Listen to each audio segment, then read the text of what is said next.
Hello and welcome to the Rakyat Times TV news. I'm Mick Hu. Putrajaya has today made some changes in the proposed amendments to the Sedition Act 1948. One of the changes included the removal of the non-bailable clause. This clause has come under heavy fire, which critics say will give too much power to the police.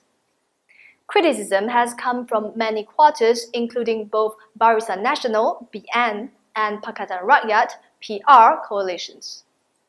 The proposed bill to amend the archaic law included a provision where bail would be denied to those charged under the Act.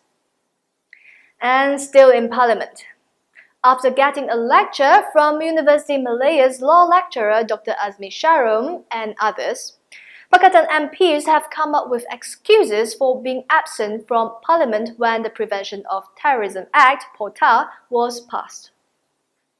PKR Parliamentary Whip Datuk Johari Abdul said he had spoken to all the MPs from his party who had failed to attend Monday's sitting. He said that fewer than 10 PKR MPs were absent that day, including himself. He claimed that the MPs did not know when the bill was coming. He added that even if all 86 Pakatan Rakyat MPs had been present and defeated the bill, Putrajaya could table it again in the future. This time, they could ensure that all Barisan Nasional (BN) MPs are present.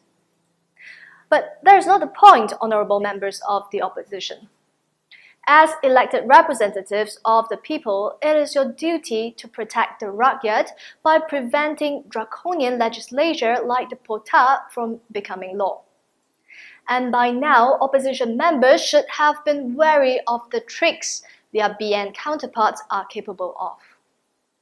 In fact, you are guilty of neglecting your paramount duty to the Rakyat. Moving on. Still on the parliamentary proceedings, opposition MPs last night had a tough time as the government attempted to bulldoze multiple bills through Parliament. This is the second time this week that a sitting was extended past midnight. And by now, everyone knows that the Prevention of Terrorism Act (POTA) was passed at 2:25 a.m. on Tuesday, catching many on the opposition bench napping.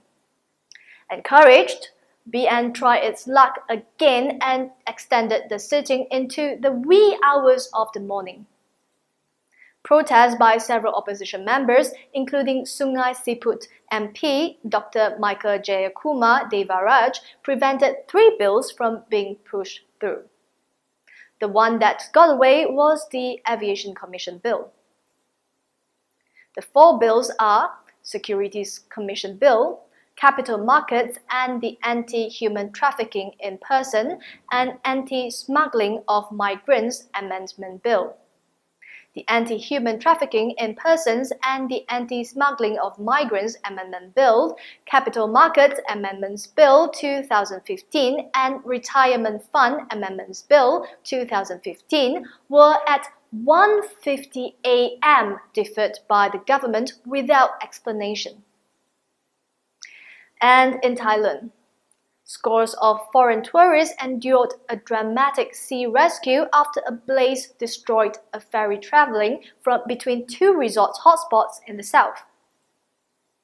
Police said speedboats raced to evacuate 170 passengers from the stricken vessel, which started spewing smokes and flames on Wednesday afternoon, shortly after it left Krabi for the island of Phuket.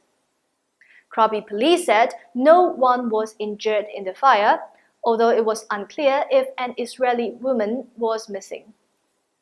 Thailand is desperate to burnish its reputation as a tourist haven after an 11-month ordeal which saw a military coup, martial law, and scandals including the brutal murder of 2 British backpackers last year. And that was the Rakyat Times TV news. We'll be back again tomorrow. Same time, same place.